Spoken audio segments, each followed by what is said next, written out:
मुस्कुराइए, आप लखनऊ में हैं। लखनऊ नवाबों का शहर। कहते हैं कि यहाँ के लोग बड़े ही प्यारे होते हैं, काम से भी और अपने भाषा से भी। यहाँ के लोग अपनी नवाबशाही में कोई कमी नहीं रखते हैं। दूसरे शहरों से जो भी आए उनकी खातिरदारी में कोई कमी नहीं रखते, और हमारे रॉकी में ये सारे गुण मौजूद थे। रॉकी दिखने में हैंडसम और लंबे कद का स्मार्ट लड़का है। उसकी उम्र 22 साल है।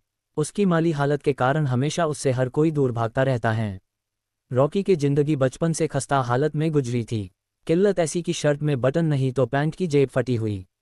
उसके जिंदगी में माँ और बहन है जिनके लिए हर रोज़ कॉलेज के बाद पार्ट टाइम जॉब करता है, इसलिए कि अपनी हालत और अपनों को संभाल सके। रॉकी घर से कॉलेज और कॉलेज से अपनी गर्लफ्रेंड नताशा के साथ घूमना और शाम होते ही part time job. Natasha Rocky को हमेशा कहती रहती, रॉकी अगर तुमने जल्द से जल्द अपने लिए बाइक नहीं खरीदा ना तो देखना मैं तुमसे अपना रिश्ता तोड़ दूंगी। फिर बैठे रहना अपने इस खस्ते हालत पे। तुम तो मुझे अच्छा ट्रीट भी नहीं देते, और मेरे दोस्तों को देखो सबके कितने अमीर बॉयफ्रेंड हैं। और रॉकी हमेशा कहता, नताशा तुम गुस्सा क्यों होती हो, बहुत ही जल्द खरीद लूंगा ना, तुम्हारे लिए ही तो मैं ओवरटाइम करता हूँ। बस कुछ दिन और फिर मैं अपनी बाइक पे तुम्हें पूरा लखनऊ घुमाऊंगा, और देखना तुम अपनी जिन दोस्तों की बात करती हो वही तुम्हें देखकर जल भून जाएंगी। शाम 5 बज गए थे और रॉकी का जॉब का समय भी। रॉकी हर रोज 5 बजे शाम को मिंट बियर बार जाता और 10 बजे तक शिफ्ट खत्म होते ही वापस चला आता। मिंट बियर बार वहाँ के एक बड़े बिजनेसमैन सुधीर शर्मा का था।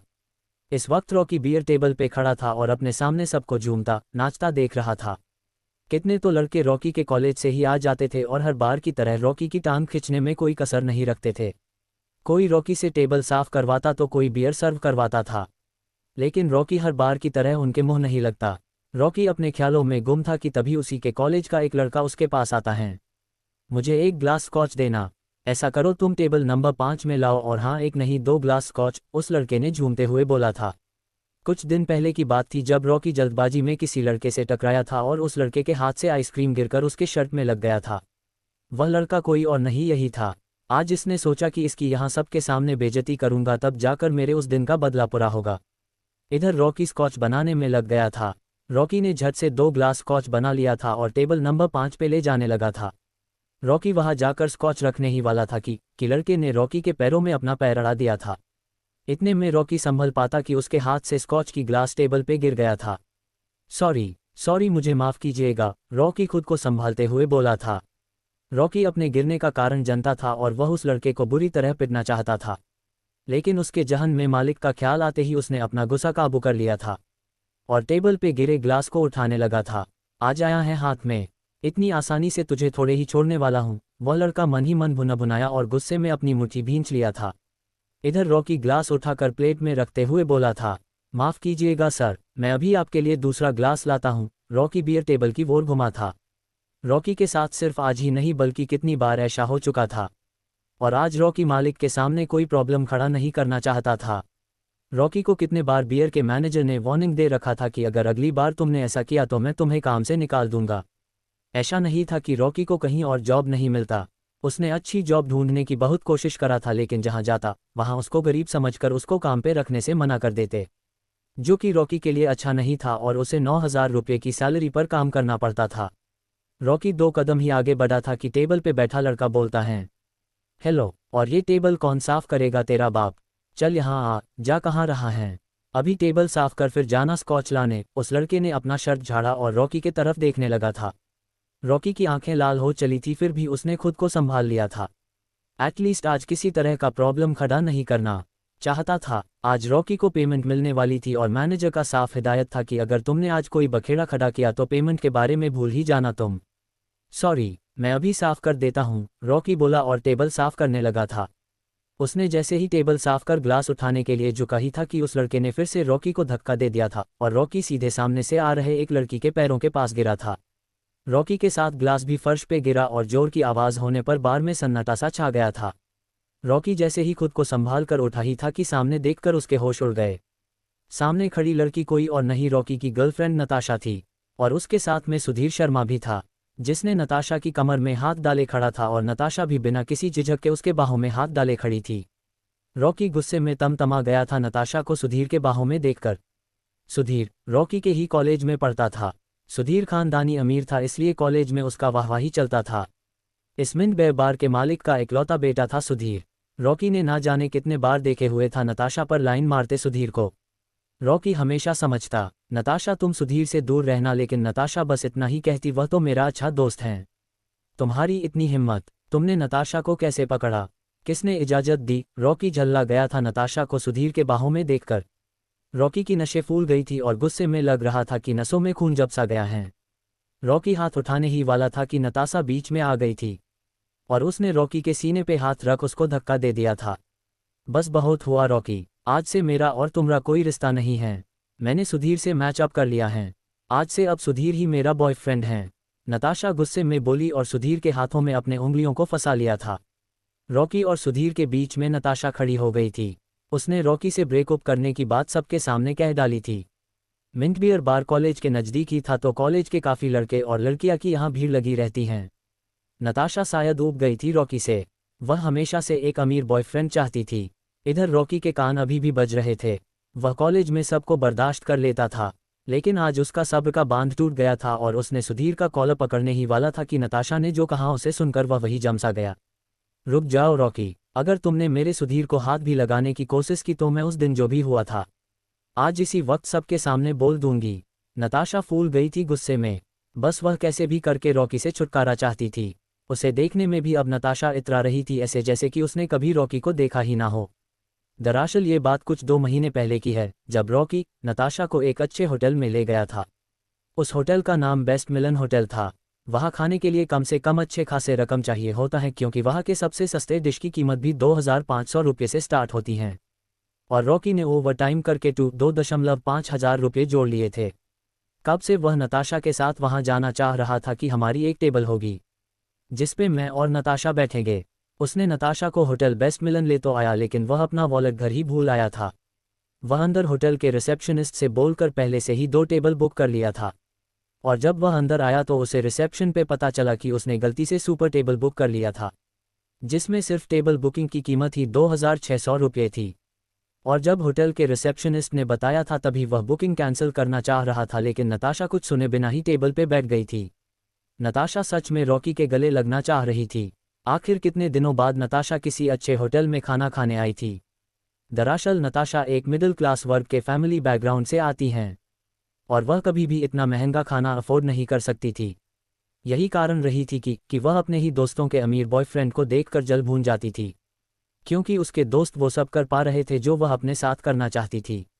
इधर होटल के स्टाफ ने बताया था कि नताशा पहले से ही टेबल पे बैठ गई थी, तो वह तेजी से टेबल की तरफ भागा और जब तक वह वहां पहुंचता तब नताशा ने खाना ऑर्डर कर दिया था। और जब नताशा को पता चला था कि रॉकी के पास नहीं थे बल्कि वह अपना वॉलेट घर ही भूल आया था, तो नताशा रॉकी पे गुस्से में चढ़ गई थी। जब दोनों रिसेप्शन पे आए तो उन्हें पता चला था कि अब तक का सारा खर्च मिलकर 5200 रुपये हो गए थे। और जब रिसेप्शनिस्ट को पता चला कि इनके पास पैसे तो हैं नहीं, तो वह गुस्सा हो गया था और उसने रॉकी से बोला, क्या जेब में पैसे नहीं और लड़की घुमाने चले हो? मुझे तो पहले से तेरी हालत देखकर लगता था। देख, मैंने यहाँ होटल खाली फोकट का नहीं खोल रखा है। मेरे जितने पैसे बनते हैं तू दे और जा, पता नहीं कहाँ से आ जाते हैं। उसने रॉकी को ऊपर से नीचे तक स्कैन करते हुए बोला था। नताशा को भी वहाँ सबके सामने बेइज्जत होना पड़ा था और उस दिन रॉकी को पर पूरा एक दिन सफाई का काम करना पड़ा था। रॉकी ने कैसे भी करके नताशा को मना लिया था और उसने कॉलेज में यह बात ना बताने की रिक्वेस्ट की थी, लेकिन आज नताशा उसी बात को हथियार बनाकर रॉकी पर वार कर दिया था। नताशा की धमकी से रॉकी जड़ हो गया था, मानो जैसे उसके पैर जम गए हो। रॉकी की नशें तन गई थी और खून चलना बंद हो गया था। रॉकी रोज दिन किसी ना किसी से बुली होता रहता था। क्लज में सब उसे चिढ़ाते थे। रॉकी को बददिमाग, बदसूरत, फटीचर ना जाने और क्या क्या बुलाते थे, लेकिन वह किसी के कुछ कहने से कभी परेशान नहीं हुआ था जितना कि आज नताशा के कहने भर से हो रहा था। नताशा के एक एक शब्द से रॉकी का दिल बैठा जा रहा था। उसे कभी इस तरह की उम्मीद नहीं थी नताशा से। देखो रॉकी, मैंने बहुत सोचा इस बारे में और मैं इतना ही समझ पाई कि हम दोनों सिर्फ दोस्त थे और कुछ नहीं। अगर तुमने मेरी दोस्ती को कुछ और समझ लिया हो तो उसका मैं कुछ नहीं कर सकती। नताशा ने सुधीर को और कसकर पकड़ लिया था बोलते बोलते। रॉकी का तो दिल बैठ गया था नताशा के मुंह से सुनकर। रॉकी की आंखें दबदबा आई थी और उसने नताशा की ओर एक कदम बढ़ा दिया था। लेकिन मैं तुमसे प्यार करता हूं नताशा, और तुम मुझे छोड़ रही हो। रॉकी ने नताशा के हाथों को पकड़ लिया था और और कुछ बोलता कि उससे पहले ही सुधीर ने रॉकी के मुंह पे एक मुक्का जड़ दिया। मुक्का इतना जोर का था कि रॉकी संभल नहीं पाया और एक दो कदम पीछे होते होते टेबल पे जा गिरा था। सुधीर रॉकी के पास आया और बोला, अबे कब से मैं तेरी ये बकवास सुन रहा हूँ। क्या बोला? नताशा तेरी गर्लफ्रेंड हैं? हाँ, तेरी हैसियत है उसको ऑफर करने की। एक तो उसकी तू खाने का बिल नहीं भर पाता और चला है नताशा से मैचअप करने। रॉकी को लगभग झकझोरते हुए बोला था। रॉकी समझ गया था अब नताशा भी मेरी नहीं रही, और इतना सोचते ही उसके आंखों से आंसू टपक पड़े थे। रॉकी उठा और एक नज़र नताशा को देखा, जिसके लिए अब तक ना जाने कितने रात ओवर टाइम किया था कि उसकी हर एक खुशियों को पूरा कर सके। अब तक जो रॉकी के साथ हुआ था उससे वह बिल्कुल अंदर टूट गया था। उसने अपने आंसू पोंछे और बाहर जाने लगा। आज उसे सल्लीरी भी मिलने वाली थी, लेकिन उसके साथ जो हुआ उसके बाद एक मिनट भी अब रुकना नहीं चाहता था। वह कुछ कदम चला ही होगा कि सुधीर उसका टांग खिंचाई करते बोला, क्यों, सिर्फ नाम का ही रॉकी हैं या पिछवाड़े से पटाखे भी जलते हैं? उसने ऊंची आवाज में कही थी। और सब सुधीर की बात सुनते ही हंसने लगे थे। रॉकी अंदर से इतना टूटा हुआ महसूस कर रहा था कि वह मर जाना चाह रहा था, और उसने हाईवे पर ही दौड़ना शुरू कर दिया था। वह तब तक नहीं रुकना चाहता था जब तक कि उसके शरीर से उसकी जान न निकल जाए। जब रॉकी हॉर्न लगा था तक जाकर एकदम से रोड के बीचों बीच बैठ गया था। रॉकी की सांसें तेजी से चल रहा था और उसने ऊपर देखते हुए चिल्लाया, क्या भगवान, मैंने तेरा क्या बिगाड़ा है? मुझे भी जीना है भगवान, मुझे सबके जैसे ट्रीट क्यों नहीं किया जाता है? रॉकी रो पड़ा था आसमान में देखते देखते। रॉकी बेसुध हो गया था। अब उसको कुछ भी अच्छा होने जैसे का उम्मीद नहीं थी। चांदनी रात थी और आसमान साफ था। रात ज्यादा हो गया था। मिंट बियर बार में जो कुछ भी हुआ उसके चक्कर में रॉकी को पता ही नहीं चला कि उसे घर भी जाना है।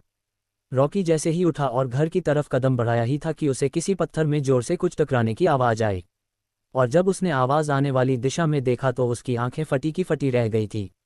सामने एक बड़े से पत्थर में कोई लक्जरी कार टकरा गई थी। रॉकी कार की तरफ दौड़ा और वह जैसे ही कार के पास पहुंचा तो उसने देखा कि यह तो रोल्स रॉयल का थी, वो भी न्यू अमेरिकन मॉडल, जिसकी कीमत 5 करोड़ के आस पास थी। रॉकी ने शीशे के अंदर झांक कर देखा तो उसके अंदर एक ओल्ड मैन बेहोश था, जो पहनावे से काफ़ी अमीर लग रहा था। ये हैं अंडरवर्ल्ड के बादशाह राम सिंघानिया। इनकी उम्र 52 साल हैं और पूरे भारत के कॉर्पोरेट कंपनी, बिजनेस और पॉलिटिकल पार्टी पर राज करते हैं। भारत के अलावा कई देशों में इनकी लीगल कंपनियां चलती हैं। बाहर की दुनिया में लोग इन्हें कॉर्पोरेट कंपनी के नाम से जानते हैं और अंदर की दुनिया में इन्हें अंडरवर्ल्ड डॉन के नाम से जाना जाता है। रॉकी ने जब कार के अंदर बेहोश देखा तो उसे समझ नहीं आ रहा था कि क्या करे। कार एडवांस टेक्नोलॉजी से लैस थी, जिसके कारण उसे खोल पाना बेहद मुश्किल था। नई टेक्नोलॉजी होने के कारण कार साउंड प्रो भी थी। रॉकी कितनी भी आवाज़ लगता लेकिन उसकी आवाज़ बाहर के हवा में ही घुल कर जाती। रॉकी से जो बन पड़ा वो सब किया, लेकिन उसकी मेहनत धरी की धरी रह गई। अब रॉकी के पास एक ही ऑप्शन बचा था, कार को बाहर से तोड़ना, लेकिन उसे उस पर भी कम भरोसा था, क्योंकि रोल्स रॉयल कार की शीशे भी बुलेट प्रूफ होती हैं। रॉकी शीशे को तोड़ने की कोशिश करने लगा, लेकिन गनीमत थी कि कार के शीशे पे एक खरोच भी आए। उसने तक हार कर जिसे ही घुमा तभी एक बिप की आवाज़ के साथ कार का दरवाजा खुल जाता है। रॉकी जैसे ही पलटा उसने देखा कि कार में घायल आदमी गिरने वाला था। वह गिरता उससे पहले ही रॉकी उसे पकड़ लेता है और उसके चेहरे को तपता पटने लगता है। उसके चेहरे को थापते हुए बोला, अंडरस्को है, हेलो सर, आप ठीक हैं? होश में आइए। रॉकी के थपने पे जब उस आदमी ने अपनी आंखें नहीं खोली तो रॉकी को लगा कहीं इसकी जान तो नहीं चली गई। उसने उसकी नब्ज को चेक किया। चेक करने पर पता चला अभी ये तो जिंदा हैं। अब रॉकी घबराने लगा था। उसने सोचा, अंडरस्को, इन्हें जल्द से जल्द हॉस्पिटल ले जाना होगा। कैसे ले जाओ? हॉस्पिटल काफ़ी दूर हैं और मुझे तो अभी ठीक से गाड़ी भी नहीं चलानी आती, क्या करूँ? रॉकी सोचने लगा था, लेकिन उसे कुछ सूझा नहीं। तभी वह कुछ सोचते हुए बोला, अंडरस्को। क्या सोच रहा है रॉकी? यहाँ किसी की जान का सवाल है, जो होगा देखा जाएगा। रॉकी सोच ही रहा था कि तभी उसने देखा कि उनकी सांसों की रफ्तार बढ़ते जा रहा होता है, जिससे उसे यह समझने में देर नहीं लगती, अगर जल्द से जल्द हॉस्पिटल नहीं पहुंचा गया तो बचाना मुश्किल हो जाएगा। उनकी सांसें जैसे जैसे चल रही होती हैं वैसे वैसे ही रॉकी के पसीने भी छूटने लगते हैं। रॉकी देर न करते हुए जल्दी से उसने बैक सीट पे बैठा और खुद ही गाड़ी की स्टीयरिंग संभाल लिया। जैसे ही रॉकी बैठा तो उसने देखा कि गाड़ी को स्टार्ट करने वाली कोई चाबी ही नहीं है। रॉकी कुछ समझ नहीं पा रहा था कि क्या करे, और गुस्से में उसने स्टीयरिंग पे हाथ मारा कि तभी गाड़ी से आवाज़ आए, अंडरस्को। हेलो, आपका रोल्स रॉयल में स्वागत है। अगर आप स्टार्ट करना चाहते हैं तो कृपया रेड बटन दबाइए। रॉकी जैसे ही आवाज़ सुना उसने अपने सामने देखा तो तब उसे पता चला कि स्टीयरिंग के साइड में स्टार्ट बटन है। रॉकी एक बार उस आदमी को देखा, फिर जल्दी से गाड़ी स्टार्ट कर दिया और देखते ही देखते गाड़ी हॉस्पिटल रोड की तरफ दौड़ चली। करीब 15 मिनट के अंदर ही रॉकी हॉस्पिटल पहुंच गया। रॉकी जैसे तैसे जल्दी से कार से निकला और बैक साइड वाला दरवाजा खोल उसे अपने गोद में उठा लिया और जल्दी से अंदर ले जाने लगा। अंदर पहुंचते ही रॉकी चिल्लाया, अंडरस्को अंडरस्को अंडरस्को, डॉक्टर डॉक्टर हेल्प। रॉकी की आवाज़ जैसे ही डॉक्टर ने सुना तो दौड़कर आए और स्ट्रेचर पे उन्हें सुलाने लगे। उनमें से एक डॉक्टर ने उन्हें सीपीआर देने लगा तो दूसरा उनके सीने पे अपने हाथों से प्रेशर। कुछ ही मिनट में देखते ही देखते उन्हें ऑपरेशन थिएटर में ले जाया गया। उन्हें ऑपरेशन में जाने के बाद जाकर कहीं रॉकी को चैन आया और वह बाहर के चेयर पे बैठ गया। करीब 1 घंटे ऑपरेशन चलने के बाद औद से डॉक्टर बाहर आए। उन्हें बाहर आता देख रॉकी ने पूछा, अंडरस्को अंडरस्को अंडरस्को, हेलो डॉक्टर, क्या अब वो ठीक हैं? तो डॉक्टर बोला, अंडरस्को अंडरस्को अंडरस्को, चिंता करने की कोई बात नहीं, उन्हें ज़्यादा चोट नहीं आई थी, अब वो खतरे से बाहर हैं। जब उन्हें होश आए तो आप उनसे मिल सकते हैं। तो रॉकी उनका हाथ पकड़ते हुए बोला, अंडरस्को अंडरस्को अंडरस्को, थैंक यू डॉक्टर। तभी डॉक्टर उसकी पीठ थापते हुए बोला, अंडरस्को अंडरस्को अंडरस्को, कोई बात नहीं, हम डॉक्टर हैं और हमारा काम ही है लोगों का इलाज करना। आप काउंटर पे जाकर सारी फॉर्मेलिटी पूरा कर दीजिए। जी, रॉकी बोला और काउंटर की ओर चल दिया। काउंटर के पास पहुंच रॉकी फॉर्म को भरने लगा होता है। उसने फॉर्म में देखा कि उसमें पेरेंट्स की पहचान मांग रहा था। जहां रॉकी उनकी उम्र का अंदाजे के आधार पर उसने सोचा मेरे पिता समान ही होंगे और उसने फॉर्म में पेरेंट्स की जगह रिलेशन में बेटे के रूप में भर दिया। रॉकी मन में ही सोचने लगा, अंडरस्को अंडरस्को अंडरस्को, ये तो बड़े लोग हैं, इन्हें कहाँ मदद करने वाले याद होते हैं, होश आते ही सब भूल जाएंगे। रॉकी अपने में ही खोया था कि तभी गाड़ियों की आवाज़ से जैसे वो होश में आया और उसने जैसे ही बाहर देखा तभी उसे एक एक कर गाड़ियाँ रुकती हुई दिखाई पड़ती हैं, जिसे देख रॉकी अकबका सा गया। उसने देखा कि गाड़ी से एक हटा-कटा लंबा आदमी निकलता है और वह बाहर निकाले ही अपने आदमियों को ऑर्डर देता है, अंडरस्को अंडरस्को अंडरस्को, इसी वक्त हॉस्पिटल मुझे खाली चाहिए, एक भी इंसान अंदर नहीं होना चाहिए वरना इसकी कीमत तुम सब चुकाओगे। अब खड़े खड़े मेरा मुंह क्या देख रहे हो, जल्दी जाओ। उसने जैसे ही गुस्से में देखा सब तेजी से अंदर भागे और देखते ही देखते कुछ ही मिनट में हॉस्पिटल खाली भी हो गया। रॉकी ने फॉर्म भरा और जैसे ही जाने को हुआ तभी उसकी कानों में गुस्से वाली आवाज़ आती है, अंडरस्को अंडरस्को अंडरस्को, अरे कौन हो, वही रुक जाओ। आवाज़ सुनते ही रॉकी अपनी जगह पे रुक जाता और पीछे जैसे मुड़कर देखा तो उसके सामने वही आदमी खड़ा था जो थोड़ी देर पहले सबको ऑर्डर दे रहा था। रॉकी बोला, अंडरस्को अंडरस्को अंडरस्को, जी मेरा नाम रॉकी है, आप कुछ कहना चाहते हैं? तो सामने वाला आदमी बोला, अंडरस्को अंडरस्को अंडरस्को, रॉकी क्या तुमने मेरे बॉस को यहाँ लाया? रॉकी उनके सवाल सुन के बोला, अंडरस्को अंडरस्को अंडरस्को, जी मैं ही लाया। रॉकी और कुछ बोलता तभी एक नर्स आई और बोली, अंडरस्को अंडरस्को अंडरस्को, उन्हें होश आ गया है, आप चाहे तो मिल सकते हैं। नर्स की बातों को सुन दोनों एक्यू की तरफ चल दिए जहां उन्हें ऑपरेशन ऑन के बाद शिफ्ट किया गया था। ये है समर, राम सिंघानिया का पर्सनल सेक्रेटरी। राम सिंघानिया का सबसे भरोसेमंद आदमी जिसकी पहुंच सबसे ज़्यादा है। इसकी क्रूरता इतनी कि किसी से कुछ भी पता करने के लिए जान से भी मार दे, लेकिन अभी अपने बॉस के लिए चिंतित हैं। जब रॉकी ने समर को देखा था तभी रॉकी समझ गया था कि ये जो भी हैं बहुत बड़ी हस्ती हैं, लेकिन रॉकी को ये नहीं पता था कि आज उसकी ज़िंदगी बदलने वाली हैं।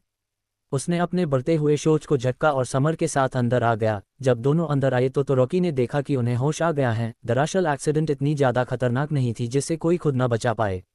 रोल्स रॉयल कार इतनी एडवांस थी कि टकराने के बाद भी कार अच्छी कंडीशन में थी। दोनों एक साथ आ खड़े हो गए तभी समर बोला, अंडरस्को अंडरस्को अंडरस्को, बॉस आप ठीक तो हैं? आपको बोला था मैंने अकेले जाने की कोई ज़रूरत नहीं, लेकिन अब मेरी बात माने तब न। समर को बॉस की चिंता हो रही थी और उसकी चिंता करना जायज़ भी था। अगर कोई बड़ा आदमी अकेले ही निकले तो ये सोचने वाली बात होगी, क्योंकि जो पूरे अंडरवर्ल्ड पे राज करता है उसके तो कदम कदम पे दुश्मन होंगे और इसी वजह से समर कभी उन्हें अकेला नहीं छोड़ता।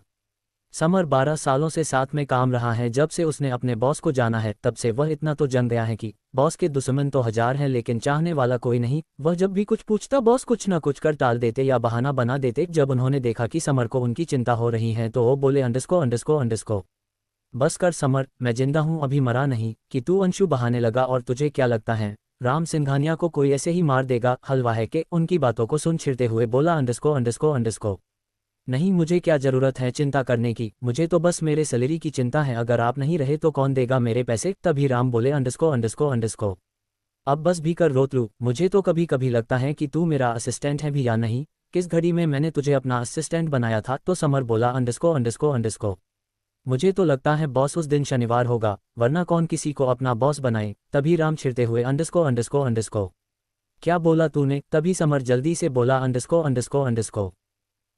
कुछ नहीं बॉस, और फिर अपने मन में ही सोचने लगा अंडरस्को। आज के दिन भी अपनी बेइज्जती करवागा क्या, उसे खुद में ही खोया देख राम बोले अंडरस्को। कहाँ खो गया? कहीं नहीं बॉस, आप इससे मिले, यही आपको हॉस्पिटल लेकर आया है। इतना बोल समर रॉकी को आगे कर देता है। जैसे ही राम की नज़र रॉकी पे गई तो वह उसे एकटक देखता ही रह गया, मनो जैसे बरसों से बिछड़े आज मिलो हो। थोड़ी देर उसे देखने के बाद वो बोले अंडरस्को। यहाँ आओ। रॉकी धीरे धीरे अपने कदम बढ़ाते हुए उनके पास गया और फिर वो बोला अंडरस्को। सर आप ठीक तो हैं? तो राम बोले अंडरस्को। मैं ठीक हूँ, लेकिन तुम्हारा नाम क्या है? रॉकी उनके सवालों का जवाब देते हुए बोला अंडरस्को। जी, मेरा राघव सिंघानिया है और मुझे लोग रॉकी कहकर बुलाते हैं। जैसे ही रॉकी ने अपना नाम बताया तभी समर के दिमाग में कुछ खटका और वह सवालिया नज़रों से राम की तरफ देखने लगा, जैसे वह किसी सवाल का जवाब मांग रहा हो। जब राम ने उसे देखता पाया तो वह अपने आंखों से इशारा करते हुए उसे आश्वासन दे दिया, जैसे कह रहा हो तुम जो सोच रहे हो सही है। राम का इशारा हाँ में मिलते ही समर खुश हो गया था, लेकिन उसने अपनी खुशी जाहिर नहीं की। कहीं ऐसा न हो कि बात बनते बनते बिगड़ जाए। कई सालों बाद समर कुछ अच्छा होते हुए देख रहा था और वह मन में ही बोला अंडरस्को। हमारा नया बॉस आ गया। इधर रॉकी अनकंफर्टेबल होने लगा था क्योंकि सब उसे ही घूर रहे थे। रॉकी कुछ बोलता तभी राम उसके माथे पे प्यार से हाथ फेरने लगे थे। रॉकी उन्हें रोकना चाहता था, लेकिन राम के आंखों में खुद के लिए प्यार देखकर वह कुछ नहीं बोलता भी क्या। थोड़ी देर के लिए एकदम से सन्नाटा सा छा गया था, सब शांत थे। रॉकी राम के पास बैठा था, राम उसे प्यार से उसके माथे को सहला रहे थे और समर तो बस रॉकी को ही देख रहा था। वह तो बस यही सोच रहा था कि मैंने पहले इसे गौर से क्यों नहीं देखा। अगर पहले ही अच्छे से देखता तो शायद मैं पहचान जाता। रॉकी को जिस हालत में समर ने देखा था तो वह उसके बारे में ज़्यादा नहीं सोचा और न ही उसके चेहरे को देखा। समर के लिए कुछ बातें ऐसी थी जो उसे हमेशा चिंतित करती थी। समर हमेशा से राम के पास रखी फोटो देखता था, लेकिन कभी उसने पूछ नहीं उसके बारे में और उसने कभी उस पर गौर भी नहीं किया। लेकिन जब आज वह इस तरफ से कड़ियों को जोड़ रहा है तो उसे धीरे धीरे उसके सवाल का जवाब भी मिलता जा रहा है। जब राम ने सबको शांत देखा तो खुद ही शांति में खलत डाल देता है और वह समर को देखते हुए बोला अंडरस्को। अरे तुम कर क्या रहे हो? जाओ और मेरे लिए कुछ खाने को लाओ। जैसे ही राम ने ऑर्डर देने के लहजे में बोले तो समर जल्दी से बाहर की तरफ भागा। वह समझ गया था कि बॉस अकेले में रॉकी से बात करना चाहते हैं। समर के जाते ही राम बोले अंडरस्को। तुमने मेरा नाम नहीं पूछा क्यों? चलो रहने दे, मैं ही बता देता हूँ, मेरा नाम राम सिंघानिया है। रॉकी के कानों में जैसे ही उनका पड़ा तो वह सोचने लगा, इनका सर नेम मेरे सर नेम से मिलता है। नहीं, ये बस एक कोइंसाइडेंस होगा और कुछ नहीं। ज़्यादा सोच रहा है रॉकी, अपने घोड़े को लगाम दे। वह सोच ही रहा था तभी उसके कानों में आवाज़ आती है अंडरस्को। मैं बीमार हूँ तो क्या तुम? राम इतना ही बोला था तभी रॉकी उनके शब्दों को विराम लगते हुए बोला अंडरस्को। मेरा घर बहुत छोटा है, आप वहाँ एडजस्ट नहीं हो पाएंगे। तभी उसके सर को सहलाते हुए राम बोले अंडरस्को। अरे कोई बात नहीं, मुझे कोई प्रॉब्लम नहीं होगी। राम तो बस अब कैसे भी करके उसके साथ जाना चाहता था। अब वह खुद को रोक नहीं पा रहा था। बरसों की एक छोटी सी गलती की वजह से उसने जो खोया अब उसे पाना चाहता था। शायद इसे ही कहते हैं बुढ़ापे का सहारा या फिर कुछ और, ये सब तो आगे पता चल ही जाएगा। रॉकी उसी कार में बैठा था जिसमें उसने राम को हॉस्पिटल ले आया था। बेसिक रोल्स रॉयल हैं। इस बार मुन्ना राम के साथ बैठा था और गाड़ी समर ड्राइव कर रहा था। रॉकी शीशे से जगमगाती रात को देख रहा था और रॉकी को कोई और यानी राम सिंघानिया।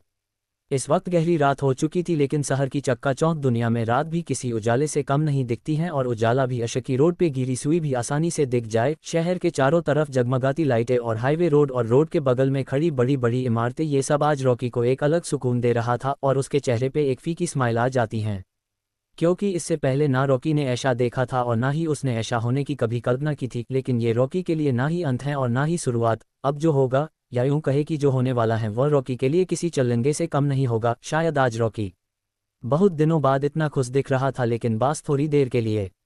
ऐसे ही ख्यालों में डूबा रॉकी कुछ सोच ही रहा था कि गाड़ी के ब्रेक लगने से रॉकी होश में आते हैं। जैसे ही रॉकी होश में आया तो उसने देखा कि उसका घर आ गया है। तभी ड्राइवर यानी समर बोला अंडरस्को। सर आपका घर आ गया, आपने जो लोकेशन बताया था हम वही आए हैं। रॉकी बोला अंडरस्को।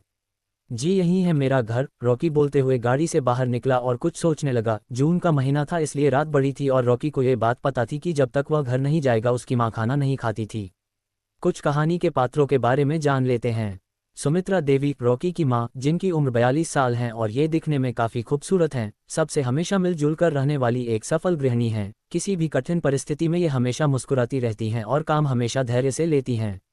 अर्चना सिंघानिया, ये है रॉकी की छोटी बहन, देखने काफ़ी प्यारी और रंग गोरा, उम्र 19 साल है, रॉकी से 3 साल छोटी हैं, बातें बड़ी प्यारी करती हैं और ये ज़रा फिल्मी हैं। लव स्टोरी का अलग ही एंगल्स है इनमें। शाहरुख खान की फ़ैन और दीदी जी दिलवाले दुल्हनिया ले जाएंगे की दीवानी, अगर सिमरन का रोल इन्हें मिलता तो शायद काजोल भी फेल हो जाती इनके सामने। खैर वो फिल्म तो हर दीवाने के दिल में बसी हैं और सिमरन भी क्यों हिला डाला ना। अरे छोड़ो यार, आगे बढ़ते हैं अपने कहानी में। रॉकी दरवाजा के पास आ जाता है, दरवाजे को खटखटाने लगता है। रॉकी को ये घर बड़ी ही मुश्किल से मिली थी, घर की कंडीशन अच्छी थी और किराए के पैसे कम देने पड़ते थे, सो उसने ले लिया था और पिछले कुछ सालों से यही रह रहे थे। घर शहर से काफी दूर था, जहाँ शहर के मुकाबले कम साधन थे और इधर राम बस चारों तरफ देखे ही जा रहा था, क्योंकि उसने ये उम्मीद नहीं की थी। अंदर से टूटने जैसा खुद को महसूस कर रहा था। उसने खुद को संभाला और दरवाजा खुलने का वेट करने लगा।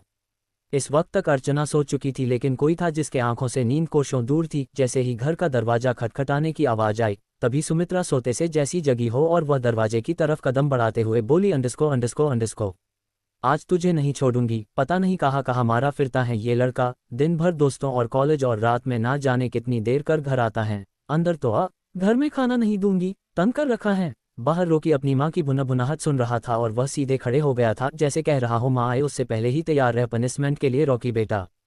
लेकिन सुमित्रा को कहाँ पता था कि आज कोई और भी उसका इंतजार कर रहा है। सुमित्रा जी दरवाजा खोली और रॉकी को गुस्से में कहने लगी, अंडस्को, आ गया तू, इतन दे। सुमित्रा जी इतना ही बोल पाई थी और उनके आगे के शब्द उनके मुंह में ही अटक कर रह गए। रॉकी भी अपनी मां की हालत देख समझ नहीं पाया था। रॉकी कुछ बोलने को होता कि तभी उसने कि सुमित्रा जी बेहोश शिकार गिरने वाली थी। मुन्ना चिल्लाते हुए दौड़ा और अपनी मां को पकड़ते हुए चिल्लाया, अंडस्को मां। रॉकी अपनी मां की गाल को थपथपाने लगा। इधर राम भी बहुत खुश हो गया था, लेकिन एक ही पल में उसकी भी खुशी कहीं धुएं में उड़कर रह गई थी। उसने जैसे ही सुमित्रा को बेहोश होते देखा, उससे रह नहीं गया। इधर घर में अधिक शोर होने पर अर्चना भी जाग है और वह भी नीचे आने लगी थी, लेकिन उसने जैसे ही अपनी मां को जमीन पे पड़ा देखा तो उसकी आंखों से अंशु गिरने लगे और दौड़ती हुई अपनी मां पास आ गई। अब रॉकी भी खुद को रोक नहीं पाया और उसके भी आंखों से अंशु गिरने लगे थे।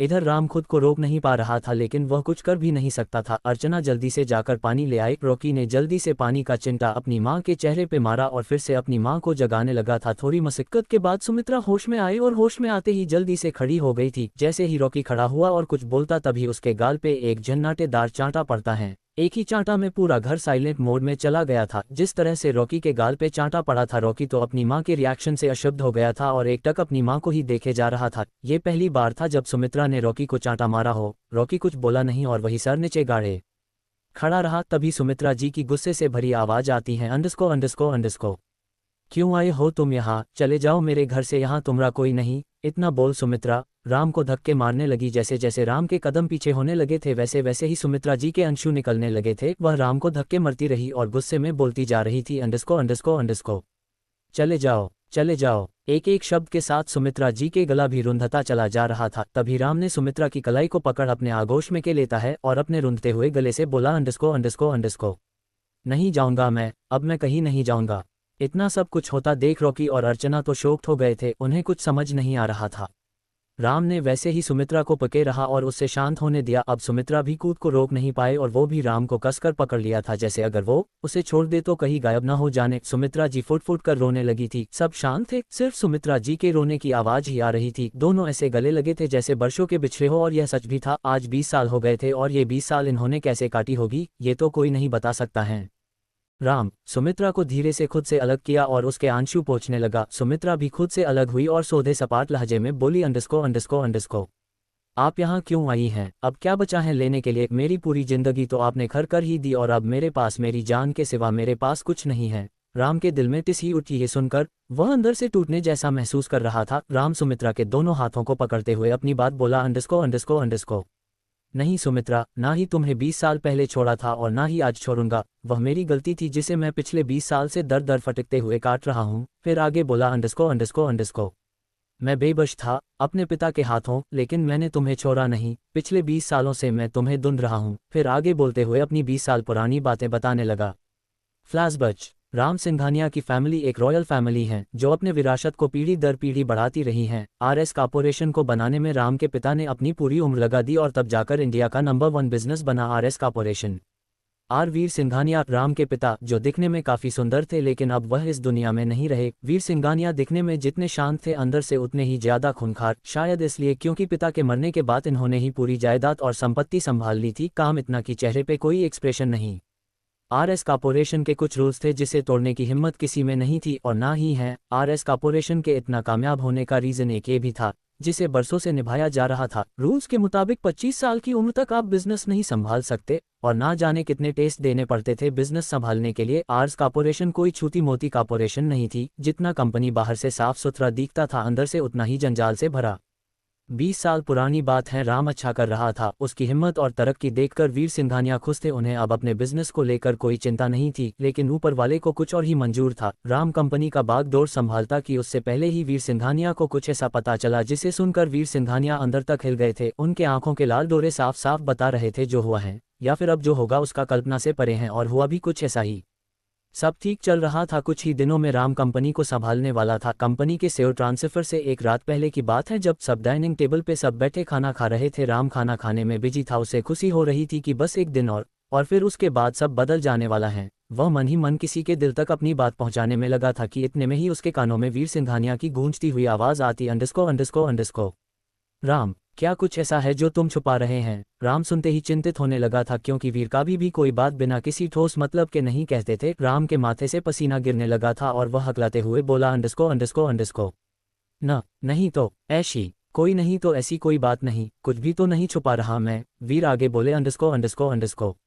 सच बोल रहे हो? सोच लो एक बार और मौका दिया तुम्हें। मैं बार बार ना ही मौका देता हूँ और ना वक्त, मेरे लिए चाहे कोई भी हो सब एक सामान है जब बात मेरी ईगो पे आती है, और ना ही मैं अपनी कंपनी को डूबता देख सकता हूँ। ये तुम्हारा आखिरी चांस था जिसे तुमने अब गवा दिया है या खुद ही बर्बाद कर चुके हो। वीर सिंघानिया इतना बोले और एक बॉडीगार्ड को आवाज लगाते हैं, अंडरस्को। उन्हें अंदर लेकर आओ। वीर का इशारा मिलते हो बॉडीगार्ड हाँ में सर हिला देता है और चल देता है। इधर राम के पसीने छूट रहे थे, उसकी सांसें रुक गई थी, ना जाने अब क्या होने वाला था। करीब 5 मिनट बाद ही वह बॉडीगार्ड अंदर आ जाता है, लेकिन इस बार उसके साथ एक लेडी भी थी जिनके गोद में 2 साल का बच्चा भी था। राम ने जैसे ही उस लेडी यानी औरत को देखा तो वही झट से खड़ा हो गया था और वह हकलाते हुए इतना ही बोल पाया, अंडरस्को।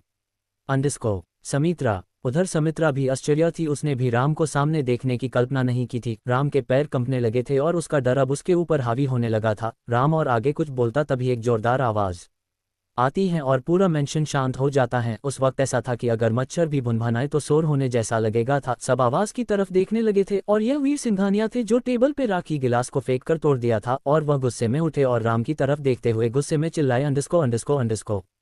क्यों? अब पहचान गए तुम मुझे? ये कब बताने वाले थे? जब मैं कंपनी तुम्हारे नाम कर देता तब। वीर जी का गुस्सा फुट चुका था। उन्हें इस बात की उम्मीद नहीं थी कि उनका ही बेटा उनसे बातें छुपाएगा, और वो भी इतनी बड़ी बात। अब राम भी समझ गया था कि अब कुछ नहीं हो सकता है।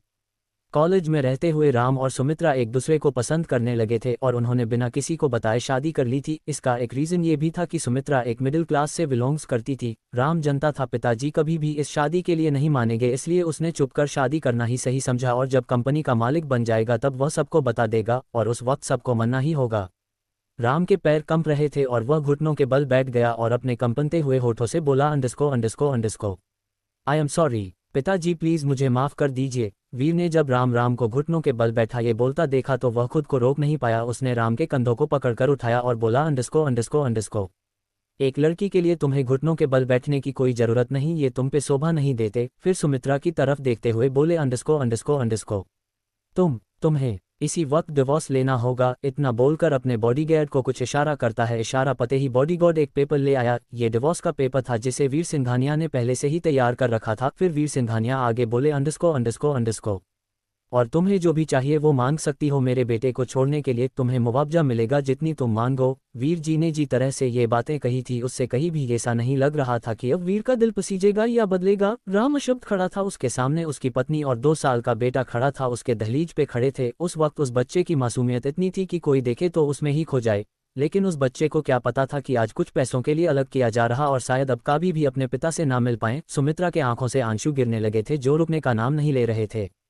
अजीब सी कास्म थी, कोई बेचने में लागा था तो कोई डिवोर्स करने में, कोई बोल नहीं पा रहा था तो कोई अपने प्यार को बचने में। सबकी शांति तब भंग तब हुई जब वीर सिंघानिया ने डिवोर्स का पेपर सुमित्रा के सामने करते हुए बोले, अंडरस्को। साइन करो इस पे, और ये ब्लैंक चेक तुम्हारा, जितना भी चाहो उतना जीरो लगा देना। सुमित्रा बस डिवोर्स पेपर को ही देख रही थी कि तभी राम आया और पेपर वीर के हाथों से छीनते हुए बोला, अंडरस्को। नहीं सुमित्रा, तुम इस पे साइन नहीं करोगी, कुछ भी हो जाए नहीं करोगी। जैसे ही वीर सिंघानिया के कानों में राम के शब्द पहुंचे तो वो गुस्से में बोले, अंडरस्को। राम, अब क्या तुम अपने बाप से जुबान लड़ाओगे? मुझे सब पता है क्या सही है और क्या गलत। तभी राम बोला, अंडरस्को। नहीं पिताजी, मैं सुमित्रा से प्यार करता हूं और मैं सिर्फ सुमित्रा से ही प्यार करूंगा। सुमित्रा के हाथों को कस के पकड़ लिया था राम ने बोलते बोलते, लेकिन जैसे ही वीर जी ने राम को सुमित्रा के हाथ को पकड़े देखा तो वह गुस्से में बोला, अंडरस्को।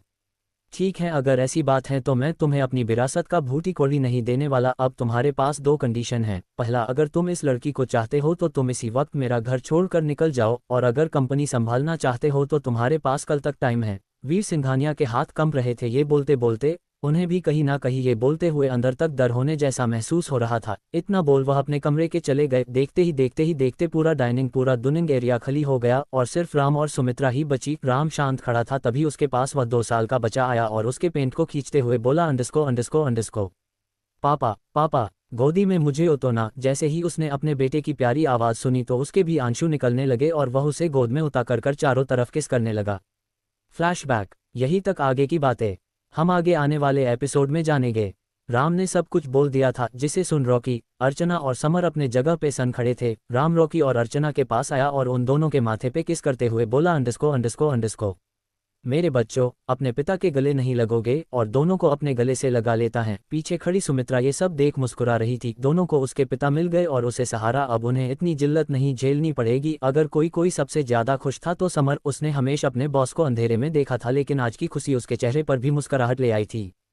सुबह हो गया था और अर्चना अपने अभी अभी बने पिता के पास बैठी थी। बताया था ना, अर्चना फिल्मी ड्रामेबाज हैं, सो उसे लग रहा था जो कुछ भी हुआ है वो भी किसी फिल्म से कम नहीं। उसने तो सब सोच भी लिया, कॉलेज जाकर अपनी दोस्तों क्या क्या बताएगी। 20 साल पुरानी गलती ना ही अब राम दोहराना चाहता था और ना ही सुमित्रा जी। रात किसी को अच्छी नहीं लगी थी। राम सोच रहा था सुमित्रा साथ चलने के लिए मानेगी या नहीं, और सुमित्रा सोच रही जाना चाहिए या नहीं। जैसे ही सुमित्रा जी ने अपनी आंखें बंद की वैसे ही उसके बच्चों के दृश्य उसके मन में उमड़ने घुमरने लगे था। तभी झट से अपनी आंखें खोल लेती हैं। अर्चना सुकून की नींद सोई थी तो वही रॉकी अपनी मां के परेशान था। उसने तो सुमित्रा जी को हमेशा हंसते देखा था, लेकिन उसके पीछे के छुपे दर्द को नहीं देख पाया था। वह खुद को लाचार और बेबस महसूस कर रहा था। आखिर वह अपनी मां की हालत क्यों जानने की कोशिश नहीं की? अगर पहले ही जान गया होता तो शायद आज ये दिन नहीं देखना पड़ता। शायद कुछ साल पहले ही रॉकी अपने पिता को खोज निकालता। उसके पिता इतने बड़े इंसान हैं, आए दिन या कहे हर रोज कहीं ना कहीं टीवी, अखबार, मैगजीन में राम की खबरें आती रहती हैं। रॉकी अपनी आंखें बंद कर लेता है और धीरे धीरे नींद के आगोश में चला जाता है। जब सुबह रॉकी की नींद खुली और वह बाहर तो देखा कि राम बाहर ही बैठे थे और उसके साथ उसकी बहन और समर भी था। सुमित्रा जी खाना बनाने में बिजी थी। एक ही रात में इतना सब कुछ बदल गया था रॉकी के लिए। उसने जिसको बचाया वही उसके पिता निकले, इसलिए उसे थोड़ा हेजिटेशन हो रही थी। रॉकी आराम से आया और अर्चना के बदल में बैठ गया। अर्चना ने जैसे अपने भाई को देखा तो वह सुबह की प्यारी बेला के साथ मुस्कुराते हुए रॉकी को ग्रीट करती हैं, अंडरस्को। गुड मॉर्निंग भाई, रॉकी बोला, अंडरस्को गुड मॉर्निंग, और शांत हो गया। वह आगे कुछ भी नहीं बोला। रॉकी को शांत देख राम बोले, अंडरस्को। मुझे भी तो गुड मॉर्निंग बोल सकते हो। ये सुनते ही राम सिकबक्का गया था। उसे थोड़ा वक्त चाहिए था, ऐसे ही कैसे पिता मान ले एक ही रात में। रॉकी भी बोला, अंडरस्को गुड मॉर्निंग, और आगे के सब नहीं बोल पाया। राम समझ गया था उसकी हालत को और वह मुस्कुरा दिया था। उसे पता थी उसे थोड़ा वक्त चाहिए। सडन हुई इस घटना से उभरने के लिए आगे अपनी बात जारी रखी और रॉकी की तरफ देखते हुए बोले, अंडरस्को। तुम्हें जो कुछ भी जानना है तुम मुझसे पूछ सकते, और मेरे बाद मेरी विरासत को भी तुम्हें ही संभालना है, इसलिए खुद को तैयार कर लो इन सब के लिए। धीरे धीरे तुम्हें सारी बातें समझ आने लगेगी। अभी के लिए इतना ही जानना तुम्हारे लिए काफ़ी है कि मैं तुम्हारा बाप हूँ। फिर अपनी बात आगे जारी रखते हुए बोले, अंडरस्को। तुम्हारे लिए मैंने सब अरेंगे कर दिया। आज से तुम्हारी मदद समर करेगा और सबकी ट्रेनिंग देगा। बिजनेस कैसे संभाले जाते हैं, क्या है बिजनेस, किस तरह से काम करता है, और तुम्हें ये ट्रेनिंग तुम्हारे 25 साल पूरे होने तक दी जाएगी। रॉकी के कान खड़े थे और वह सिर्फ सुन रहा था। उसे कुछ समझ नहीं आ रहा था, इतना बड़ा बिजनेस कैसे संभालेगा, और ट्रेनिंग भर लेनी पड़ेगी। रॉकी राम को देखते हुए एक ही सवाल किया, अंडरस्को। पर क्यों? राम ने भी एक ही वाक्य में जवाब दिया और उतना सुनते रॉकी शांत हो गया था। क्योंकि तुम मेरे बेटे हो। फिर स्ट्रिक्टली और चेतावनी के साथ बोले, अंडरस्को। और यह बात किसी पता नहीं चलनी चाहिए कि तुम बेटे हो, वरना तुम पर खतरा आ सकता है। ये चेतावनी दोनों के लिए थी। राम दोबारा अपनी फैमिली खोना नहीं चाहते थे। 20 साल लगे थे उन्हें ढूंढने में। तब तक सुमित्रा जी आ गई थी और वे बोली थी अंडस्को। खाना लग गया है, आप लोग खाने आ जाइए। थोड़ी ही देर में सबने खाना खाया। आज 20 साल बाद शायद राम पेट भर खाए होंगे। जैसे ही सबने खाना खाया तब तक समर आ गया था और उसके हाथ में कुछ था जो राम को देते हुए बोला अंडस्को। सर, ये आपने जो मंगाया था। राम उसके हाथ से वह सामान लेते हुए बोले अंडस्को। बहुत अच्छे। फिर सुमित्रा की तरफ देखते हुए बोले अंडस्को। हमें घर चलना चाहिए सुमित्रा, हमने 20 साल बनवास काटे हैं और अब और नहीं काटा जाता तुम्हारे बगैर। सुमित्रा बोली अंडस्को। लेकिन कहा। तब राम बोले अंडस्को। हमारे घर, मेरे और तुम्हारे घर, सिंघानिया मैंशन। इतना बोला और रॉकी को समर का लाया सामान दे देते हैं। रॉकी पहले ते लेना नहीं चाहता था लेकिन राम के फोर्स करने पर ले लेता है। रॉकी ने उसे खोलकर देखा तो उसमें 2 चीजें थी।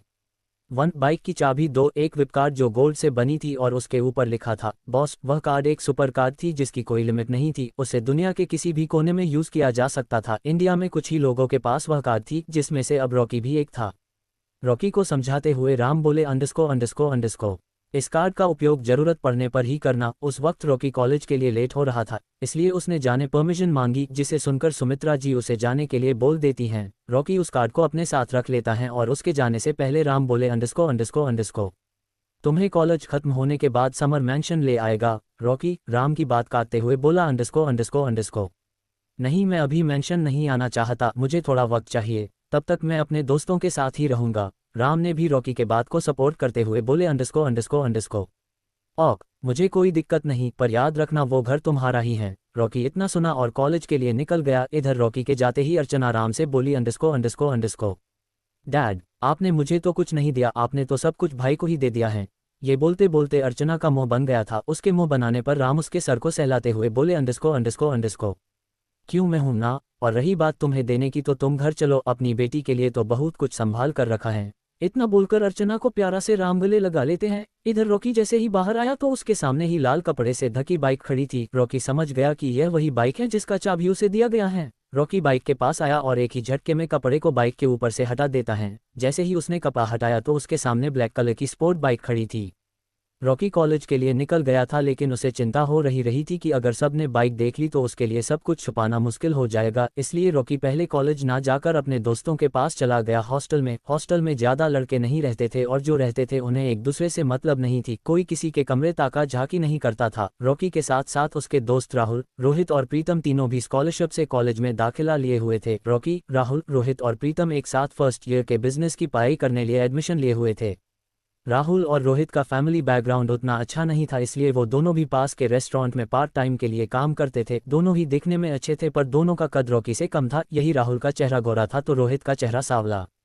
और बात रही प्रीतम की तो उसके पिता सरकारी रेल विभाग में सीथे तो उसकी हालत तीनों से अच्छी थी। साथ ही प्रीतम भी रॉकी की तरह लंबा और गोरा था। रॉकी हॉस्टल पहुंच गया था। किसी तरह उसके अपनी बाइक लगा दिया था, लेकिन बाइक इतनी खूबसूरत थी किसी के भी नज़र में आ जाए और उस पर से उसकी साउंड, उसका तो क्या ही कहना। रॉकी जानता था अपने दोस्तों से ज़्यादा देर तक छुपा नहीं सकता है। यही सब सोचते सोचते रॉकी 2nd फ्लोर तक पहुंच गया था जहां उसके दोस्तों का कमरा था। हॉस्टल में ज़्यादा से ज़्यादा लड़के एक साथ रहते हैं जिससे हॉस्टल का खर्च कम या बचाया जा सके। सब ने एक साथ कॉलेज ज्वाइन किया था। रॉकी दरवाजे के पास पहुंच गया और दूर नॉक किया। रॉकी के दरवाजा नॉक करते ही राहुल ने दरवाजा खोला और दरवाजा खोलते ही राहुल चहकते हुए बोला अंडस्को। साले तू ... विस्मयादिबोधक चिन्ह। चला गया तो अच्छा किया, हम तेरे पास कॉल करने ही वाले थे। यहाँ और प्रताप की प्रॉब्लम सॉल्व करने में हमारी मदद कर। रॉकी अंदर आया और बेड भी बैठते हुए बोला अंडस्को। क्या हो अब इसे? वैसे हम लेट नहीं हो रहे हैं, आज प्रोफेसर की आज इम्पोर्टेंट लेक्चर है, पता है। रोहित बोला अंडस्को। हाँ तो चलते हैं। कौन सा कॉलेज दूर है? पास में ही तो है। फिर प्रीतम की तरफ लाचारियत से देखते हुए कहने लगा अंडस्को। एक तू जिसे हैंडसम होने का कोई गम नहीं और एक ये जनाब हैं। अममा यार, क्या बताओ, कल रात से ही परेशान कर रखा है, खुद तो सोया नहीं और ना ही हमें सोने दिया। चले थे गर्लफ्रेंड पटाने और बेइज्जत होकर चले आए। रॉकी बोला अंडस्को। तू कहना क्या चाहता है, साफ साफ बोलना। रोहित को चुप कराते हुए राहुल बोला अंडस्को। अरे ओ लिली है ना, वही हमारे क्लास की ब्यूटी क्वीन। फिर चिढ़ते हुए बोला अंडस्को। अरे वो नताशा की घमंडी दोस्त, उसको कल तेरे जाने के जनाब ने प्रपोज किया था। प्रीतम मायूस बैठा था, उसे देखते हुए रॉकी बोला अंडरस्को अंडरस्को अंडरस्को। तो आगे क्या हुआ? राहुल बोला अंडरस्को अंडरस्को अंडरस्को। होना क्या था वही हुआ, मैडम ने रिजेक्ट कर दिया, तब से देवदास बने बैठे हैं और कॉलेज के लिए बोल रहे हैं तो इन्हें कॉलेज नहीं जाना। जनाब बोल रहे हैं सब मजाक उड़ाएंगे। फिर राहुल आगे बोला अंडरस्को अंडरस्को अंडरस्को। कब से समझा रहे हैं कि चलो हम लेट हो रहे हैं और ये जाने के लिए तैयार नहीं हैं। रॉकी पहले तो उनकी कहे हुए बातों को सुना, फिर अपना सर नीचे गाड़े बोला अंडरस्को अंडरस्को अंडरस्को। वैसे मुझे भी कुछ बताना है दोस्तों। तभी राहुल शॉक्ड होते हुए बोला अंडरस्को अंडरस्को अंडरस्को। ये ले, अब ये मत कहियो कि तुम्हारा भी वही हाल है। रॉकी अपनी दर्द भरी आवाज में बोला अंडरस्को अंडरस्को अंडरस्को। हाँ यार, वो कल रात ही नताशा ने मुझसे ब्रेकअप कर लिए हैं। फिर खिसियाते हुए गुस्से में बोला अंडरस्को अंडरस्को अंडरस्को। और उस सुधीर के बच्चे से पैच अप कर लिया है। रॉकी के जवाब से तीनों उसको आस भरी नजरों से देखने लगे थे। रॉकी उन्हें खुद को निहारता देख बोला अंडरस्को अंडरस्को अंडरस्को। अरे तुम सब ऐसे क्या देख रहे हो? जो हुआ अच्छा ही हुआ, उसके जाने से मेरी लॉटरी जो लग गई है। इस बार प्रीतम बोला अंडरस्को अंडरस्को अंडरस्को। रॉकी तू पागल हो गया है क्या? कहीं तुझे उसके ब्रेकअप करने से सदमा तो नहीं लगा है ना, जो तू पागलों जैसी बातें कर रहा है? इनो हम जानते हैं ब्रेकअप में दिल टूटता है, चिल्ला कर यार। अब प्रीतम अपना गम भूल गया था, उसने सिर्फ प्रपोज किया था और यह तो पूरी कहानी ही उल्टी है। राहुल बोला अंडरस्को अंडरस्को अंडरस्को। वैसे ये बता किस बात की लॉटरी लगी है तेरी? रॉकी उन्हें जवाब देता अंडरस्को अंडरस्को अंडरस्को। वो तो नीचे चलो तो पता चल ही जाएगा, अभी के लिए इतना जान लो कुबेर का खजाना हाथ में लगा है, सबको मैं सब बता दूंगा। अभी कॉलेज के लिए लेट हो रहे हैं और मैं प्रोफेसर की डांट नहीं सुनने वाला। इतना बोलकर रॉकी जाने लगा, तभी उसको दोनों दोस्त पीछे से झपटते हुए बोले अंडरस्को अंडरस्को अंडरस्को। साले कैसा दोस्त है तू, हमें छोड़कर रहा है। ऐसे ही बातें करते करते चारों नीचे आ जाते हैं। नीचे ही बाइक खड़ी थी तो सबसे पहले राहुल की नज़र बाइक पे जाती है। अंडरस्को अंडरस्को अंडरस्को। वो तेरी अम्मा यार, क्या बाइक है, किसकी है? इससे तो मैं पूरे लखनऊ को अपना दीवाना बना दूं। कसम से कहता हूं यार, पूरे लखनऊ में ऐसी बाइक किसी की नहीं होगी। सब देखकर दंग रह गए थे, ऐसी बाइक उन्होंने सिर्फ फिल्मों में ही देखी थी। प्रीतम बोला अंडरस्को अंडरस्को अंडरस्को। मैं तो लिली को छोड़ इस बाइक से तो लखनऊ की क्वीन को पटा लूं यार। वैसे ये बाइक किसकी है? इतना अमीर भी हमारे हॉस्टल में रहता है क्या? रॉकी तो मंद मंद मुस्कुरा रहा था, अपने दोस्तों के आंखों में चमक को देखकर रॉकी को उनकी हालत पे तरस आ रहा था। राहुल, रोहित और प्रीतम तीनों उस बाइक को खा जाने वाली नजरों से देख रहे थे। रॉकी से अब रहा नहीं गया और वह हंसते हुए बोला अंडरस्को अंडरस्को अंडरस्को। दोस्तों, ये बाइक मेरी है। रॉकी ये बोलते हुए अपने सर को सहला रहा था और इधर राहुल, रोहित और प्रीतम के मुंह खुल गए थे रॉकी के शब्दों को सुनकर और तीनों आश्चर्य से एक साथ बोले अंडरस्को अंडरस्को अंडरस्को। क्या क्या बोल रहा है रॉकी? ये बाइक तेरी है, तू मजाक तो नहीं कर रहा है? तीनों जैसे सदमे चले गए थे ये सुनकर, तभी रॉकी चाबी ऊपर लहराते हुए बोला अंडरस्को अंडरस्को अंडरस्को। ये रही बाइक की चाबी और मैं बाइक कॉलेज नहीं ले जा सकता हूँ, इसलिए मैं यहाँ लेकर आया हूँ। तीनों बंदर की तरह चाबी झपटते लगे थे। आखिर में राहुल ने पहली बाजी मारी और कूदते हुए खुशे में बोला अंडरस्को अंडरस्को अंडरस्को। पहले मैं राइड करूंगा उसके बाद तुम सब। तभी रॉकी बोला अंडरस्को अंडरस्को अंडरस्को। अरे यार तुम सब क्या कर रहे हो, कॉलेज भी जाना है। तीनों एक साथ बोले अंडरस्को अंडरस्को अंडरस्को। अरे यार, इसकी राइड के लिए तो कॉलेज भी ड्रॉप करने के लिए तैयार हैं। रॉकी खिसियाते हुए बोला अंडरस्को अंडरस्को अंडरस्को। गधो, ये बाइक हमारा ही है, जब चाहो चला लेना, अभी कॉलेज चलो। रॉकी के जवाब पे तीनों उसकी तरफ मासूमियत से देखने लगे थे। तीनों का लटका हुआ शक्ल देखकर रॉकी भी पिघल गया। आखिर दोस्तों तो दोस्त ही होते, साले सबके सब कमीने, कैसे किसको मनाना है सब जानते हैं। रॉकी चिढ़ते हुए बोला अंडरस्को अंडरस्को अंडरस्को। अच्छा ठीक है, बस 5 मिनट, जल्दी करो हम लेट हो रहे हैं। इतना सुनते हैं तीनों खुशी से चहक उठे थे और रॉकी भी मुस्का दिया था अपने लंपतों की हरकत से। साले सुधरेंगे नहीं। सब ने एक कर बाइक चलाए और कॉलेज के निकल गए थे। आज कॉलेज पहुंचने में लेट हो गया था और पहली क्लास ही प्रोफेसर की लगने वाली थी। चारों दौड़ते हुए क्लास की तरफ भाग रहे थे। रॉकी भागते हुए बोल रहा था, कमीनों आज तुम सबकी वजह से लेट हो गए हैं, अगर प्रोफेसर ने डांटा तो तुम सबकी खैर नहीं। जैसे ही चारों क्लास पहुंचे तो प्रोफेसर पहले से ही पढ़ा रहे थे। उन्हें देखते ही प्रीतम बोला अंडरस्को अंडरस्को अंडरस्को। ले बेटा, लग गई क्लास, आज तो लगने वाले हैं। आज मुर्गा बना के छोड़े ने प्रोफेसर। सबके चेहरे की एक ही हालत थी, उनके चेहरे पे प्रोफेसर का डर। रॉकी, राहुल, रोहित और प्रमित चारों एक दूसरे के पीछे छुपने की कोशिश कर रहे थे। रोहित बोलता पहले तू जाना, तो राहुल बोलता पहले तू चल, तो प्रमित बोलता एक साथ गुस्से क्या। चारों एक दूसरे से पहले आप खेल रहे थे और उन्हें इस चक्कर में ध्यान ही नहीं रहा का क्लास के गेट पे खड़े हैं। प्रोफेसर ने पाना बंद कर दिया और इन चारों की करतूत देख रहे थे। क्लास के सारे स्टूडेंट भी अपनी अपनी आंखें सकने में लगे थे। चारों लड़ ही रहे थे कि तभी प्रोफेसर की गुस्से से भरी आवाज आती है, अंडरस्को अंडरस्को अंडरस्को। Silent silent. प्रोफेसर की आवाज़ सुनकर एक जगह खड़े हो जाते हैं। चारों ने मिलकर जो रायता फैलाया था उसको साफ भी तो इन्हीं को करना था। प्रोफेसर भी गुस्से में बोले, अंडरस्को क्या लगा रखा है क्लास में? ये क्लासरूम है कोई चिड़ियाघर जहां आपस में चुचु करने में लगे हो? प्रोफेसर जैसे ही इतना बोले तो उनके बोलते ही सारे स्टूडेंट हंसने लगे थे उन पर। क्लासरूम में ज़्यादा क्राउड होता देख प्रोफेसर बोले, अंडरस्को साइलेंट। और तुम चारों अपने सीट पे जाकर बैठो। रॉकी के साथ उसके तीनों दोस्तों का मुंह बन गया था। आखिर क्लास में सबके सामने प्रोफेसर से डांट खाना किसकी अच्छा लगता है। चारों अंदर आकर बैठ जाते हैं। आधे घंटे बाद प्रोफेसर अपना लेक्चर खत्म करके चले जाते हैं, लेकिन जाने से पहले चारों को अच्छा खासा सुना कर जाते हैं और पूंजमेंट के तौर पे पूरा 1 वीक क्लासरूम को साफ करने को बोल के जाते हैं, जिसकी जिम्मेदारी क्लास के टॉपर सुधांशु की होती है। लेक्चर खत्म करके प्रोफेसर के जाते ही क्लास में भुनाभुनाहट स्टार्ट हो गया था। सब आपस में बातें किए जा रहे थे, सब अपने मोबाइल कुछ देख रहे थे। उन सबको ऐसा करता देख राहुल के सामने वाले डेस्क पे बैठे अनुपम से पूछता है, अंडरस्को क्या है कोई? सब इतने गौर से क्या देख रहे सब? अनुपम बोला, अंडरस्को ले, तुझे पता नहीं ये तो वायरल हो गया है, कॉलेज के ग्रुप में जाकर देख, तेरे दोस्त की अच्छी वीडियो है। राहुल खुद में ही सोचने लगा और मोबाइल निकलकर कॉलेज वाले व्हाट्सएप ग्रुप में चला जाता है। जैसे ही वहां गया तो उसने उस वीडियो को ऑन करके देखने लगा था। करीब 8 मिनट का वीडियो था जिसमें पिछली रात रॉकी के साथ जो हुआ था उसका किसी ने वीडियो बनाकर कॉलेज ग्रुप में सेंड कर दिया था। रॉकी ने जब उस वीडियो को देखा तो उसे ज्यादा घबराहट नहीं हुई क्योंकि उसके साथ ऐसा होता रहता है, पर उसके दोस्त राहुल, रोहित और प्रीतम तीनों को गुस्सा आने लगा था। सब हंस रहे थे रॉकी पर। रॉकी अपना सर नीचे गाड़े बैठा था, तभी उसके कानों में आवाज आती है, अंडरस्को। दोस्तों, आप सबको पता है हमारे क्लास के लड़के का वीडियो वायरल हुआ है। हम ऐसा करते हैं, इसे पूरे ग्राउंड में प्रोजेक्टर पे चलाएंगे, क्यों क्या बोलते हो? ये सुधीर था, नताशा की नया बना बॉयफ्रेंड।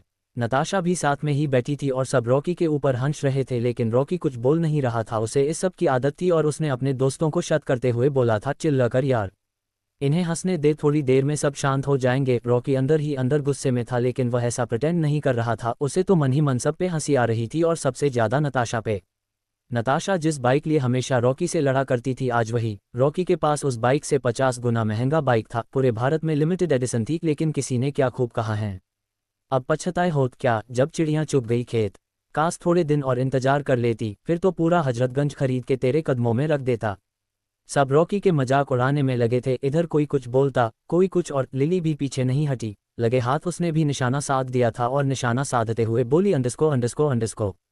ओह, कितने चिप है ये सब। अच्छा किया नताशा जो तुमने उसे छोड़ दिया, उससे अच्छा तो सुधीर है। नक्शा की बात सुनकर सब फिर से रॉकी पे हंसने लगे थे। अब प्रीतम से रहा नहीं गया और वह उठकर बोलने ही वाला था कि उससे पहले ही रॉकी ने उसे पकड़कर अपने पास बैठा लिया था। प्रथम रॉकी से छुटते हुए बोल रहा था, अंडरस्को छोड़ मुझे, इन सब को कोई हक नहीं मेरे दोस्त पे बोलने का। रॉकी उसे शांत करते हुए बोला, अंडरस्को छोड़ ना यार, क्या फर्क पड़ता है, जाने दे, चल हम बाहर चलते हैं। ऐसे भी अब क्लास करने का मेरा मूड नहीं है। सच में अब रॉकी को अच्छा नहीं लग रहा था। उसकी हालत तीनों समझ रहे थे, इसलिए उन्होंने भी साथ जाने का डिसीजन लिया। जैसे ही रॉकी और उसके दोस्त जाने को हुए तभी नताशा रॉकी को चिढ़ाते हुए सुधीर के गले में झूमते हुए बोली, अंडरस्को डार्लिंग देखो ना, मैं घास भूस खाकर उब गई हूँ, क्या तुम मुझे अच्छे से रेस्टोरेंट ले चलो ना।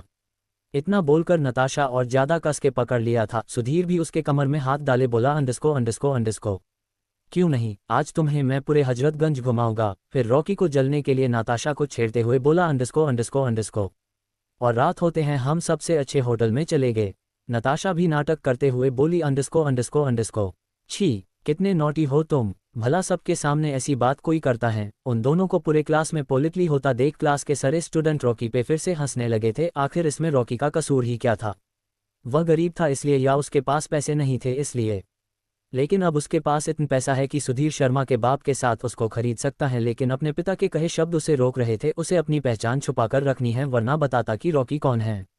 अब रॉकी से भी रहा नहीं गया और वह नताशा को देखते हुए बोला, अंडरस्को ऐसा क्यों कर रही हो तुम, इससे तुम्हें क्या मिल जाएगा नताशा। रॉकी आगे कुछ बोलता उससे पहले ही सुधीर गुस्से में बोला, अंडरस्को ओए निकल यहाँ से, ज्यादा सन पट्टी दिखाने की जरूरत नहीं है।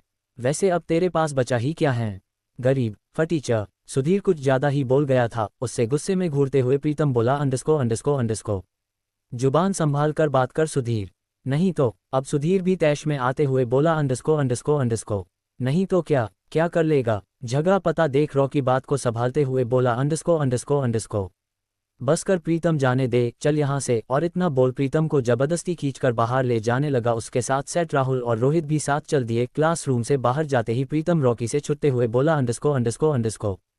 क्यों रोका मुझे? देखा नहीं हो तेरे बारे में क्या क्या बोल रहा था? उसके हाँ में हाँ मिलाते हुए राहुल और रोहित भी बोल पड़े थे, ये तो कुछ नहीं, आगे और कुछ देखने को मिलने वाला है। कब तक सहेगा रॉकी? कभी तो उसके सब्र का बांध टूटेगा। कभी कभी बदलाव बहुत ही जरूरी होते हैं और समय समय पर बदलना भी चाहिए, लेकिन रास्ते ना कि खुद का कैरेक्टर। बस यही से शुरुआत होती है रॉकी की कहानी। भले ही रॉकी अब राजा बन चुका है, लेकिन खुद को बदले कैसे, इतना आसान तो नहीं है ना। खैर, आते हैं अपनी कहानी पे। रॉकी और उसके दोस्त अब कॉलेज के कैंपस आकर बैठ गए थे। चारों शांत थे, किसी का मूड नहीं था बात करने का, पर वो कहते हैं ना, जहां मिल बैठे यारों की टोली शांति से बैठ जाए, ऐसा ना होली। राहुल ने जब रॉकी का उतरा हुआ चेहरा देख तो वह सबका मूड ठीक करने के लिए बात को घुमाते हुए बोला, अंडरस्को। रॉकी, तूने तो बताया ही नहीं, तेरे पास वो बाइक कहाँ से? इतनी महंगी बाइक तो सुधीर के बाप से भी ना खरीदा जाए। सच सच बता, तूने कहाँ से ली है? रॉकी राहुल के बात से समझ गया कि अब बताना ही पड़ेगा, नहीं तो ये साले अब मानेंगे नहीं। लेकिन वह कैसे बताता? अगर बता दे कि अब वह अमीर हैं और उसके पिता इंडिया की टॉप कंपनी के सीईओ हैं, तो शायद इनकी दोस्ती में दूरी ना बन जाए। रॉकी अपने दोस्तों खोना नहीं चाहता था, और तो और अभी रॉकी खुद भी इस बात को पचा नहीं पा रहा था, इसलिए वह सिंघानिया मेंशन जाने से माना कर दिया था। जब रॉकी कुछ नहीं बोला और उसे खुद में ही खोया देखते हैं, तो राहुल उसे जैसे सोते से जगाते हुए बोला, अंडरस्को। कहाँ खो गया है? बताना, कहाँ से लाया तूने बाइक? उद्धरण चिन्ह। रॉकी अपनी सोच से बाहर आते हुए बोला, अंडरस्को। अरे यार, वो जानकर क्या करोगे? अब आ गई तो गई, तुम सब आम खाओ ना, गुतलियां गिनने की क्या जरूरत है? राहुल समझ रहा था कि यह बताना नहीं छठा है और ऐसे तो बताएगा नहीं, तो वह प्रीतम को इशारा करता है। प्रीतम भी अपनी आंखों से इशारा कर देता है। प्रीतम रॉकी को अपनी तरफ करते हुए बोला, अंडरस्को। अरे यार, हम तो तुम्हारे दोस्त हैं ना, हमसे क्या छुपाना? देखिए, नाटक छोड़ और बता, बाइक कहाँ से खरीदी? राहुल, रोहित और प्रीतम को इस बात की फिक्र नहीं थी कि रॉकी बाइक आखिर लाया कहाँ से है। उन्हें तो बस इस बात की फिक्र थी कि कहीं ये उन्हें किसी मुसीबत में ना डाल दे। सबको अपनी अपनी हालत के बारे में पता था, और किसी के पास भी इतनी महंगी बाइक खरीदने की कैपेसिटी नहीं थी। हाँ, अगर कोई छोटी मोटी बाइक होती तो चल जाता, लेकिन जो बाइक पूरे इंडिया में लिमिटेड हो, उसे खरीदना थोड़ा मुश्किल है। रॉकी भी मन ही मन यही सोच रहा था कि उसे बाइक लेनी ही नहीं चाहिए थी। अब फंस गया ना। अभी तो सिर्फ दोस्तों ने ही पूछा है, लेकिन जब कॉलेज में सबको पता चलेगा तब रॉकी क्या करेगा?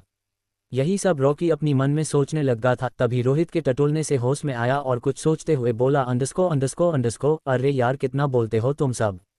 रॉकी को कुछ न बोलता पाकर राहुल उसे झूठ का गुस्सा दिखाते हुए बोला, अंडरस्को। देख, मैं कुछ नहीं जानता, हमें अभी रीजन जानना है और तू बताइएगा या नहीं? सीधे सीधे बोल। अपने दोस्तों को गुस्सा होते देख रॉकी झल्लाते हुए बोला, अंडरस्को। ठीक है, बता हूँ। ये बाइक मुझे 1 महीने के लिए मिली है। कल रात जब मैं बाहर से निकला तक सामने ही वाले बाइक शोरूम में लॉटरी लगी थी, तो मैंने भी अपना चांस आजमाया और देखो, मिल गई मुझे ये बाइक पूरे 1 महीने राइडिंग के लिए। फिर उन सबको शक ना हो, इसलिए आगे अपनी बात रखते हुए बोला, अंडरस्को। अरे यार, अब तुम सब ना इतना सोचना बंद करो। वो क्या है? इस बाइक कंपनी का मालिक बाइक का एडवर्टाइजिंग कर रहा था, इसलिए उसने ये नया स्कीम निकाला है। फिर राहुल के सर पे मरते हुए बोला, अंडरस्को। अब ज्यादा सोचना बंद कर, और हमें बाइक चलने के लिए मिल रही है, तो इतना अपने दिमाग के घोड़े को दौरान बंद कर, गधे। और फिर आगे बोला, अंडरस्को। ज्यादा सोचने से दिमाग घुटने में आ जाते हैं, और तेरा दिमाग का तो पता नहीं, पर मुझे लगता है घुटने में ही है। और ऐसा ना हो अबेड़ी तक पहुंच जाए, तो सोच जरा कैसा लगेगा जब लोग कहेंगे, घुटनों तो गयो, अबेड़ी होए दे बातन दे। रॉकी के मजाक से राहुल का मुंह बन गया था, और रोहित और प्रीतम मुंह दाबे हंस रहे थे। राहुल नाटक करते हुए बोला, अंडरस्को। देख लूंगा सालों, आज नहीं तो कल चढ़ोगे मेरे हाथों, तब देखूंगा कौन किस पे हंसता है। प्रीतम बोला, अंडरस्को। अरे अम्मा यार, चल रहने दे नकलची बंदर, तेरी रोज रोज के नाटक से हम बोर हो गए हैं। इतना सुनते ही चरों ठहाका मरकर हंसने लगे थे। रॉकी इन्हीं दोस्तों की खुशी चाहता था, उनके चेहरे पे हमेशा मुस्कान बनी रहे, और क्या चाहिए था रॉकी को? उनके चेहरे पे बनावटी हंसी नहीं थी, और अगर रॉकी बता देता अपनी पहचान, तो शायद आज ऐसा ना होता। जब रॉकी के पास कोई नहीं था, तब यही दोस्त उसका सहारा बने थे। जब भी प्रॉब्लम आती, तब साथ मिलकर प्रॉब्लम का हल निकालते। साले लंपट दोस्त दिल के इतने करीब जो थे, ऐसे ही आपस में लड़ते झगड़ते दोपहर हो गई थी। चारों ने क्लास बंक मारा था, तो प्रोफेसर से अगले दिन डांट खानी तो बनती थी। शायद इस बार बाथरूम साफ करवा दे। जैसे ही इस तरह के विचार राहुल के मन में आए, तो वह घबराते हुए बोला, अंडरस्को। ओ तेरी। उद्धरण चिन्ह। रॉकी बोला, अंडरस्को। क्या हुआ? अब क्या हो गया तुझे? ऐसे बंदर की तरह शकल क्यों बना रहा है? तो राहुल बोला, अंडरस्को। अरे यार, हमने तो सोचा ही नहीं, अगली क्लास टकले की लगने वाली थी, अब क्या करे। जैसे ही राहुल ने इतना बोला तभी रोहित और प्रीतम के पसीने छूटने लगे और फिर डरते हुए रोहित बोला अंडरस्को, अब क्या करेंगे, टकला तो अब हमें भी टकला कर देगा यार। रॉकी झालते हुए बोला अंडरस्को, गधो, ना जाने क्या क्या नाम शनाब अपने दिमाग में दौड़ाते रहते हो तुम सब। फिर रॉकी आगे बोला अंडरस्को, जो होगा वो देख लेंगे, अब ओखली में सर डाल ही दिया है तो डरना कैसा।